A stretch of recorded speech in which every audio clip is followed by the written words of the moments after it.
నీ భర్తను నువ్వే అర్థం చేసుకోకపోతే నేను అడుగుతున్నాను, వేరొకరు అర్థం చేసుకుంటే అయిపోయింది కాపురం ఇంకంతే. నీ దగ్గర దొరికిన ప్రేమ, నీ దగ్గర దొరికిన మనశ్శాంతి, ఇంటికి వచ్చేసరికి నీ దగ్గర దొరికిన నెమ్మది వేరొక దిక్కున దొరికితే నీ కాపురం ఏమవుద్ది? మంట కలిసిపోద్ది. నువ్వే పాడు చేసుకుంటున్నావు.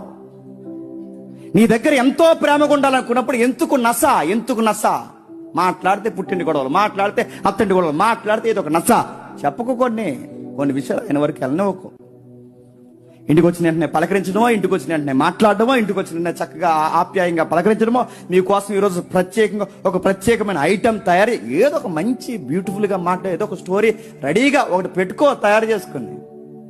అదేం పెట్టవు. ఇంటికి వచ్చిన వెంటనే మొదలెడతావు. సర్ఫ్ ప్యాకెట్లు అయిపోయినాయి, టైట్ కూడా అయిపోయింది అందట. ఆడి సికాకు వచ్చేది ఇంటికి వచ్చిన సర్ఫ్ ప్యాకెట్లు అన్నదంటే, నీ సర్ఫ నీ సౌడు నువ్వు బాగా అంటాడు. శాలరీ పడక నేను ఎడుతున్నా సర్ఫ్ ప్యాకెట్లు అంటావు నువ్వు అంటాడు.